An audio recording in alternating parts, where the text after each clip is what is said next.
अस्सलाम वालेकुम dear students, क्या हाल है जी आपके। उम्मीद करता हूँ आप सारे ठीक और खुशहाल होंगे। शुरू करते हैं अल्लाह के बाबरकत नाम से, जो बहुत ही मेहरबान और निहायत रहम करने वाली ज़ात है। और खुशामदीद कहते हैं आप सबको आज की इंपॉर्टेंट वीडियो में। स्टूडेंट्स, आज हमने पीपीएससी के एडवर्टाइजमेंट नंबर 28 एंड 29 के हवाले से बात करनी है। और इसके अलावा हमने एजुकेटर्स की जो जॉब्स आई हैं, डिप्टी अकाउंटेंट की जॉब्स के हवाले से, लेक्चरर्स की jobs, sub inspector, assistant sub inspector की जॉब्स, और उसके अलावा जो असिस्टेंट डायरेक्टर पैसी की जो सीटें आने वाली हैं, या एडी लोकल गवर्नमेंट की जो सीट्स हैं, एडी लेबर की जो सीट्स आने वाली हैं, उसके हवाले से हमने अपकमिंग वीडियो में आपको बताना है। ठीक है जी। और सब इंस्पेक्टर और असिस्टेंट सब इंस्पेक्टर के हवाले से जो एकेडमी का सेशन स्टार्ट होने वाला है, वो भी इंशाल्लाह आपके अपकमिंग वीडियो में आपके साथ शेयर किया जाएगा। आज की इम्पोर्टेंट अपडेट्स बहुत ज़्यादा हैं। कोशिश करूंगा कि खैर सारी की सारी आपके साथ शेयर की जाएं। इंपॉर्टेंट डिटेल्स लिटरेसी मोबिलाइज़र के हवाले से भी मैं कुछ इंपॉर्टेंट चीज़ें आपके सामने रख देता हूं। आप लोगों में से अक्सर लोग बहुत बार मुझसे वही क्वेश्चंस कमेंट्स में आकर, व्हाट्सएप पर आकर पूछ रहे होते हैं, जिनके जवाबात मैं वीडियोस में दे देता हूं। सो प्लीज़ आप लोग वीडियो को वॉच कर लिया करें। व्हाट्सएप अगर आप ना करें तो बेहतर है। व्हाट्सएप के ऊपर अक्सर इतने सारे लोगों के मैसेजेस आ जाते हैं कि इग्नोर हो जाए इंसान तो फिर मुझे भी अच्छा नहीं लगता और वो आपके लिए भी मुनासिब नहीं होता। सो आप यूट्यूब के ऊपर ही अपने क्वेश्चंस को छोड़ दिया करें। आपके जो भी क्वेश्चंस होते हैं वो फिर मैं नेक्स्ट वीडियो में उनके जवाबात आपको दे देता हूं। तो सबसे पहले हम बात कर लेते हैं पीपीएससी की जो न्यू जॉब्स आई हैं ना, उसके हवाले से हम ज़रा बात कर लेते हैं। पीपीएससी का एडवर्टाइजमेंट नंबर 28 आप लोगों ने देख ली थी, तो इसके ऊपर मैं दोबारा खैर अब क्या बात करूं, ये आप लोग देख चुके होंगे, पुरानी हो चुकी है। तो मैंने कहा कि फिर भी चलो इसके अंदर जो जीके बेस्ड कोई भी अगर जॉब आई है ना, तो उसको हम थोड़ा सा देख लेते हैं कि यहाँ पर हाँ जी, एक ये वाली जो पोस्ट है ना, assistant food safety officer 16 scale की, 86 इसके अंदर सीट्स हैं। तो बहुत सारे स्टूडेंट्स आकर बार बार पूछ रहे हैं कि सर मेरा एमए पोल साइंस है, मेरी एमए सोशल वर्क है, क्या मैं अप्लाई कर सकता हूँ। तो स्टूडेंट्स देखिए, बड़ी सिंपल सी बात है। यहाँ पर उन्होंने क्लियरली डिग्रीज़ को मेंशन कर रखा है कि मास्टर्स हो या बीएससी ऑनर्स हो आपकी, BSc food science and technology में, food technology, agriculture, food sciences and technology, food safety and quality management और इक्विवेलेंट। अगर आपके पास कोई भी डिग्री है, अगर आपकी जो डिग्री है वो इनमें से किसी डिग्री के इक्विवेलेंट है और आपके पास इक्विवेलेंस सर्टिफिकेट मौजूद है, तो आप एलिजिबल हैं, अदरवाइज़ आप एलिजिबल नहीं हैं। सिंपल सी बात है। तो इसमें बार बार आपको किसी से भी पूछने की ज़रूरत नहीं है। जो उन्होंने डिग्रीज़ की रिक्वायरमेंट यहाँ पर रखी है, इसके ऊपर अगर आप पूरा उतरते हैं तो यू आर एलिजिबल। ठीक है। अगर आपके पास इक्विवेलेंट सर्टिफिकेट भी है तो भी आप एलिजिबल हैं। फ़र्ज़ करें किसी के पास एडमिनिस्ट्रेटिव साइंसेज़ की डिग्री है, जैसे अल्लामा इकबाल ओपन यूनिवर्सिटी से बहुत सारे लोग कर लेते हैं ना एडमिनिस्ट्रेटिव साइंसेज़ की डिग्री। तो अगर आपकी वो डिग्री किसी तरीके से इनमें से किसी डिग्री के इक्विवेलेंट है तो आप एलिजिबल हैं, अदरवाइज़ नहीं है। सिंपल सी बात। ठीक है। और इसके अंदर 80% आपका सिलेबस जो है वो सब्जेक्ट रेलिवेंट होगा एंड 20% आपका जीके होता है। ठीक है जी। तो ये सीट थी। उसके बाद एक ये डिप्टी कमिश्नर और district collector office Rajanpur, board of revenue के अंदर ये सीट्स हैं। और ये स्टेनोग्राफ़र की 8 पोस्ट्स हैं। स्टेनोग्राफ़र देखें, जिसको शॉर्ट हैंड आता है ना, वो बड़ा लकी आदमी है आज के दौर में। स्टेनोग्राफ़र की जो सैलरी है वो भी अच्छी होती है। तो शॉर्ट हैंड का कोर्स अगर आप में से कोई कर लेता है तो वो उसके लिए ये बड़ी बेहतर जॉब है। बहरहाल यहाँ पर शॉर्ट हैंड की स्पीड मांग रखी है, तो वही लोग एलिजिबल हैं। उसके बाद कोऑपरेटिव डिपार्टमेंट की अगर आप यहाँ पर देखें, अब ये यहाँ पर एक इम्पॉर्टेंट चीज़ है जो मैं आपको यहाँ पर मेंशन करना चाहता हूँ कि कोऑपरेटिव डिपार्टमेंट के अंदर अब सीट्स स्टार्ट हो चुकी हैं। ठीक है। अब यहाँ पर 2 सीटें आई हैं असिस्टेंट की। बैचलर्स डिग्री वाले अप्लाई कर सकते हैं। कंप्यूटर लिटरेट के ऊपर आप लोग क्वेश्चन पूछ रहे हैं कि sir what is the meaning of computer literate. Computer literate होने का कतई मतलब ये नहीं है कि आपके पास डिप्लोमा हो। कंप्यूटर लिटरेट होने का मतलब है कि आपको कंप्यूटर के ABCD आते हों। जैसे आप अगर एक लिटरेट पर्सन उसे कहते हैं जो लिखना पढ़ना जानता हो। ज़रूरी नहीं है उसके पास डिग्रीज़ हों। लिटरेट पर्सन कौन होता है? जो लिखना पढ़ना जानता हो। सिंपल। पाकिस्तान का लिटरेसी रेट जो इस वक्त 62-63% है, वो PhD होल्डर्स नहीं है। वो सारे प्राइमरी पास भी लिटरेसी रेट के अंदर आ जाता है, वो भी लिटरेट काउंट होता है। तो कंप्यूटर लिटरेट का मतलब है कि आप MS excel, word, power point का थोड़ा बहुत आपके पास नॉलेज होना चाहिए। ओके। और प्रोफिशिएंट होना चाहिए आपको ICT स्किल्स के अंदर। ठीक है। तो सिंपल सी ये बातें हैं। यहाँ पर 80% आपका जीके होगा एंड 20% आपका कंप्यूटर होगा। इसकी जो तैयारी कर रहे हैं वो सेशन अकेडमी का ज्वाइन कर सकते हैं। Most welcome. अब यहाँ पर इम्पोर्टेंट बात यह है कि जो सब इंस्पेक्टर कोऑपरेटिव सोसाइटीज़ की जो सीट्स आने वाली है ना, वो इंशाल्लाह आपको अपकमिंग जो एडवर्टाइजमेंट्स आएंगी पीपीएससी की, एडवर्टाइजमेंट नंबर 31 एंड 32 जो आएंगी, अगर वो दिसंबर के अंदर आ जाती है इंशाल्लाह तो वो सीट्स यहाँ पर आ जाएंगी, वरना जनवरी के एंड में इंशाल्लाह सब इंस्पेक्टर कोऑपरेटिव सीट्स जो आप बार बार पूछ रहे हैं वो आ जाएंगी, क्योंकि कोऑपरेटिव डिपार्टमेंट की सीट्स अब अनाउंस होना शुरू हो चुकी हैं। ओके जी, तो ये एक बड़ी अच्छी खबर थी आपके लिए। उसके बाद यहाँ पर ये सरगोधा बोर्ड के अंदर deputy secretary and assistant secretary की सीट्स आई हैं। अब यहाँ पर मैं आप लोगों को वो सवालों के जवाब दे रहा हूँ जो आप लोग पूछ रहे हैं बार बार कि सर क्या हम एलिजिबल हैं। अब यहाँ पर इन्होंने देखें डिप्टी सेक्रेटरी 18 स्केल की सीट है, लेकिन ये कॉन्ट्रैक्ट बेसिस पर है। एक तो मैं आपको ये बात बता दूँ कि जो बोर्ड्स होते हैं ये ऑटोनमस बॉडीज़ होती हैं, सैलरी खुद देते हैं और गवर्नमेंट से आज़ाद होते हैं। ये तकरीबन मतलब गवर्नमेंट से लिंक्ड होते हैं, बट गवर्नमेंट का इनसे कोई ताल्लुक नहीं होता। पेंशन ग्रेजुएटी का यहाँ पर सीन नहीं होता, बट सैलरी बड़ी ज़बरदस्त होती है। यहाँ पर आपके जो बोर्ड है वहाँ पर 17 स्केल की सैलरी तकरीबन 1.25 लाख से 1,40,000 तक होती है, और डिप्टी सेक्रेटरी की सैलरी तकरीबन 2.25 लाख से 2 लाख के नियर अबाउट बन जाती है। यानी 1,60,70,000 का पैकेज आप रखें 18 स्केल पे, एंड 17 पे 1,30,000 से 1,40,000। बट ये लमसम पैकेज इनका समझ ले होता है। जिस तरह आपके 29th एडवर्टाइजमेंट आई है ना पीपीएससी की, और उसके अंदर वो जो लेबर के अंदर एजुकेटर की सीट्स आई हैं वो मैं अभी बताता हूँ आपको, तो इनका लमसम पैकेज होता है और जो सैलरी होती है वही आपका सरमाया होता है। ओके, तो ये बात आप समझ लीजिए, बट सैलरी बड़ी ज़बरदस्त होती है। सिलेबस आउटलाइन आपके सामने मौजूद है। आप लोग यहाँ पर हमारा टेस्ट सेशन ज्वाइन करके यहाँ पर बड़ा अच्छा स्कोर हासिल कर सकते हैं बड़ा इजीली। तो ये सुपर सेशन तो ज़ाहिर है जो चल रहा है वो 3 मंथ्स का होता है। आप टेस्ट सेशन के ज़रिए इसमें अच्छी परफॉर्मेंस दिखा सकते हैं। अब यहाँ पर एक स्टूडेंट्स का क्वेश्चन है कि सर ये एकेडमिक ऑब्लिग एडमिनिस्ट्रेशन यहाँ पर लिखे हो तो क्या हम अप्लाई कर सकते हैं। देख भाई, एकेडमिक का मतलब होता है कि आपके पास टीचिंग का एक्सपीरियंस होना चाहिए, ठीक है। अब टीचिंग का जो एक्सपीरियंस है वो यहाँ पर उन्होंने बिल्कुल भी ये नहीं लिखा कि जो टीचिंग का है या एडमिनिस्ट्रेशन का एक्सपीरियंस ये कहाँ होना चाहिए। क्या उन्होंने यहाँ लिखा है गवर्नमेंट एम्प्लॉय आप हो? नहीं लिखा। आपके पास किसी प्राइवेट इदारे का भी अगर एक्सपीरियंस सर्टिफिकेट मौजूद है और आप वो एजुकेशन अथॉरिटीज़ से उसको अप्रूव करवा लेते हैं तो आप एलिजिबल हैं। सिंपल सी बात।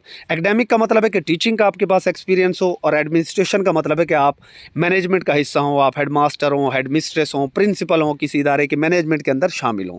सिंपल बात। ओके, इसी तरीके से यहाँ पर ये 17 स्केल के अंदर भी बातें, बाकी बातें सिंपल है, वो आपको समझ आ गई होंगी।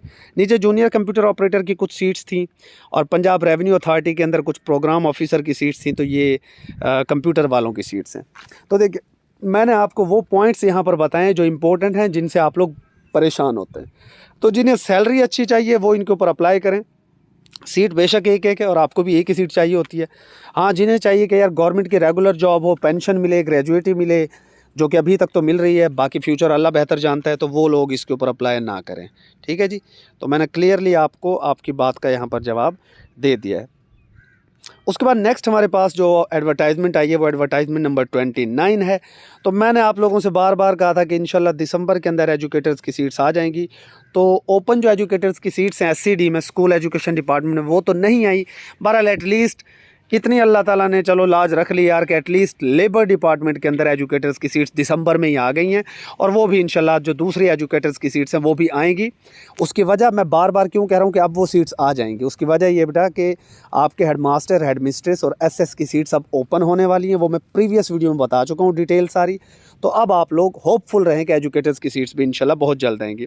अब यहाँ पर देखें, ये जनाब आपका Punjab workers welfare fund labour and human resource department के जरिए सीट्स हैं। 5 साल कॉन्ट्रैक्ट है, बाद में खैर ये परमानेंट हो जाते हैं। ये आप जहन में रखिएगा, ये आप बार बार पूछेंगे, ये परमानेंट हो जाते हैं। बट यहाँ पर भी लमसम पैकेज होता है। मेरे दोस्त हैं आसिम साहब, वो इस वक्त एज ए नायब तहसीलदार वर्क कर रहे हैं, वो भी इस डिपार्टमेंट में वर्क करते रहे। सजाद साहब हैं, और ख्वाजा साहब मेरे एक दोस्त हैं, वो 17 स्केल पर यहाँ पर काम कर रहे हैं। यहाँ पर सैलरी बड़ी अच्छी होती है, बट लमसम पैकेज होता है, और पेंशन ग्रेजुएटी वाला सीन भी सुनने में आ रहा है कि ये अब क्रिएट कर रहा है ये डिपार्टमेंट। बट अभी वो अंडर प्रोसीजर है, आई थिंक वो अंडर प्रोसेस है, मतलब वो अभी फाइनलाइज नहीं हुआ। तो यहाँ आपको इन फ्यूचर में भी पेंशन ग्रेजुएटी मिल जाए। वैसे तो अगर पाकिस्तान में ही ख़त्म करने की बातें चल रही हैं, बट ओवरऑल जिसके पास जॉब नहीं है उसके लिए बेहतरीन है।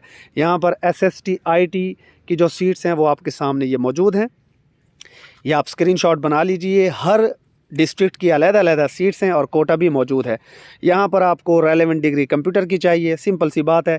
एटलीस्ट सेकंड डिवीजन आपकी हो तब भी बात चल जाएगी। मेल के लिए 40 ईयर्स, फीमेल के लिए 43 ईयर्स चाहिए। और आपकी जो प्लेस ऑफ पोस्टिंग है रेलेवेंट डिस्ट्रिक्ट के अंदर होगी। रेलेवेंट डिस्ट्रिक्ट से मुराद है कि आप जिस डिस्ट्रिक्ट के थ्रू, अगर आप मुल्तान से अप्लाई करते हैं तो आप मुल्तान के अंदर ही आपको जॉब मिल जाएगी। अगर आप गुजरात से अप्लाई करते हैं तो आपको गुजरात के अंदर जॉब मिलेगी। तो ये एक बड़ा इसका अच्छा फैक्टर है कि आप अपने डिस्ट्रिक्ट के अंदर आपको जॉब मिल जाती है। सिलेबस की अगर बात करें तो 80% आपका कंप्यूटर होगा एंड 20% आपका जनरल एबिलिटी होगा। तो ये जो है SST IT की हम फुल प्रिपरेशन कराएंगे एकेडमी के सेशन में। तो जो भी ज्वाइन करना चाहते हैं उसे मोस्ट वेलकम है। यहाँ पर जो 80% कंप्यूटर है वो भी हम करवाएंगे एंड 20% GK भी करवाएंगे और ये सीट आपके हाथ में होगी इंशाल्लाह। नेक्स्ट हमारे पास जो सीट्स हैं वो बायोलॉजी वालों की हैं, SST बायोलॉजी की, और यहाँ पर भी रिक्वायरमेंट्स तकरीबन वही हैं। अच्छा, यहाँ पर BEd की शर्त इन्होंने रखी हुई है, पीछे भी मेरे ख्याल है थी कंप्यूटर वाले में। अच्छा, कंप्यूटर वाले में BEd की शर्त नहीं है। आपके पास अगर कंप्यूटर की डिग्री है MCS और BCS विद 2 ईयर्स एक्सपीरियंस उन्होंने कहा है, और यहाँ जो कंप्यूटर वाले हैं उनके लिए BEd की शर्त नहीं है। बाकी ये बायोलॉजी की जो सीट्स हैं यहाँ पर आपके पास BEd होना ज़रूरी है। For SST biology MSc in relevant subject, only those degrees which are recognized by HEC will be accepted. At least second division in the prescribed minimum qualification is required. Second division होनी चाहिए MMSc या फिर उसके साथ आपके पास BEd या BS education होना चाहिए। तो यहाँ पर बहरहाल BEd के अलावा आप लोग अप्लाई नहीं कर सकते। बाकी रिक्वायरमेंट्स वही हैं। 80% सब्जेक्ट होगा, 20% जी को होगा। नेक्स्ट आपके पास मैथमेटिक्स का है जी, और यहाँ पर भी स्टूडेंट्स वही MMSc प्लस BEd आपको चाहिए साथ में। और सेकंड डिग्री अगर आपकी है सेकंड डिवीजन में तो आप एलिजिबल हैं। 43 ईयर्स वही एज लिमिट है। सब्जेक्ट की अगर बात करें सिलेबस की, वही 80-20 की रेशो है। नेक्स्ट आपके पास जो फिज़िक्स की जो सीट्स हैं वहाँ पर भी यही क्राइटेरिया रखा है इन्होंने, और कुछ इसी तरीके का क्राइटेरिया आपकी जो जनरल सीट्स आएंगी उनमें भी कुछ इसी तरीके का होगा जो 16 स्केल की होंगी। ठीक है, बहरहाल ये हो सकता है कि 50-50 रेशो वहाँ पर कर दी जाए। खैर वो जब आएंगी तब देखेंगे, अभी तो इनके ऊपर फोकस करें। नेक्स्ट आपके पास केमिस्ट्री में भी सिमिलर क्राइटेरिया, वही आपको सेकेंड डिवीजन MMSc चाहिए और साथ BEd वगैरह चाहिए। 80-20% सिलेबस। पंजाब फूड अथॉरिटी के अंदर सीट्स आई हैं और ये फूड की जिनके पास डिग्रीज़ हैं वही लोग इसके ऊपर अप्लाई कर सकते हैं। हाँ, ये जो मैनेजर की सीट है 17 स्केल की, यहाँ पर 60% आपका सब्जेक्ट रेलेवेंट, 40% आपका GK है। यहाँ पर अगर आपके पास मास्टर्स डिग्री है पब्लिक एडमिनिस्ट्रेशन में, बिजनेस एडमिनिस्ट्रेशन में या इकोनॉमिक्स में, और प्रोफिशेंसी हो आपके पास MS ऑफिस में, तो आप एलिजिबल हैं। पब्लिक एडमिनिस्ट्रेशन ना हो तो ओपन यूनिवर्सिटी के जो एडमिनिस्ट्रेटिव साइंसेज में जिनकी डिग्री है वो भी यहाँ पर एलिजिबल होते हैं। ठीक है जी, तो उम्मीद करता हूँ कि ये चीज़ें आपको यहाँ पर क्लियर हो गई होंगी। अब नेक्स्ट कुछ इंपॉर्टेंट चीज़ें यहाँ पर एजुकेटर्स के हवाले से। एजुकेटर्स तो खैर हमने डिस्कस कर लिया। डिप्टी अकाउंटेंट के हवाले से मैं वीडियो पहले बना चुका हूँ। 60 सीट्स अपकमिंग में आ चुकी हैं PPSC के प्लानर पर, और ये बहुत जल्द इंशाल्लाह PPSC अनाउंस कर देगा। और लेक्चरर की जो सीट्स हैं मैं वो भी क्लियर, आप लोग बार बार आकर पूछ रहे हैं कि जी लेक्चरर की सीट्स कौन सी आ रही हैं, तो अभी कॉमर्स विंग की सीट्स आने वाली हैं। ओपन अभी सीट्स जो हैं SCD कह रहा हूँ सॉरी, हायर एजुकेशन की, वो अभी नहीं आ रही। और उसके बाद SI और सब ASI की जो सीट्स हैं ये कंफर्म हो चुकी हैं जी। ये PPSC के प्लानर के ऊपर आ चुके हैं, ये आप देख लीजिए। यहाँ पर डिप्टी अकाउंटेंट की 60 सीटें मौजूद हैं, बहुत जल्द PPSC अनाउंस कर देगा। और ये ASI की जो सीट्स हैं ये सारी की सारी ओपन मेरिट के ऊपर होंगी। इसका सेशन हमारा इंशाल्लाह 23 दिसंबर से स्टार्ट हो जाएगा, जो सिर्फ़ और सिर्फ सब इंस्पेक्टर और असिस्टेंट सब इंस्पेक्टर के हम यहाँ पर तैयारी कराएंगे। और जो इंस्पेक्टर की जो सीट्स आने वाली हैं उसके ऊपर, जो इंस्पेक्टर की सीट्स हैं, ठीक है, जो आई हैं पहले, ठीक है, वो जो भी लोग आप लोग तैयारी कर रहे हैं उसकी भी हम करवा रहे हैं तैयारी। और यहाँ पर जो सब इंस्पेक्टर डिपार्टमेंटल कोटा की 438 सीट्स हैं इसकी भी तैयारी एकेडमी कराएगी। 23 दिसंबर से इंशाल्लाह ये सेशन स्टार्ट होगा, उसकी डिटेल अपकमिंग वीडियोस में आपको बता दी जाएगी। अब आपका एक और बार क्वेश्चन कि सर ये ओपन मेरिट पर होंगी या किस तरह होंगी, तो भाई देखें ये वाली जो सीट्स हैं ना यहाँ पर जो इन्होंने मेंशन कर रखी हैं, ये क्लियरली यहाँ पर जो सब इंस्पेक्टर की सीट्स हैं ये डिपार्टमेंटल सीट्स हैं। ठीक है, ये 438, लेकिन इसके अलावा तकरीबन कोई सीट्स हैं काफ़ी सारी जो बची हुई हैं जिनके चांसेस हैं कि वो ओपन कोटा पर अनाउंस होंगी। तो जो लोग जिनकी हाइट पूरी है, जो तैयारी करना चाहते हैं, वो प्रॉपर तैयारी कर लें। 40% कंप्यूटर होगा, 40% इंग्लिश होगी, 20% जी का होगा। 23 दिसंबर का सेशन ज्वाइन कीजिएगा। इंशाल्लाह ओपन मेरिट की सीट्स भी ज़रूर आएंगी। स्टे ब्लेस्ड, अल्लाह हाफिज़।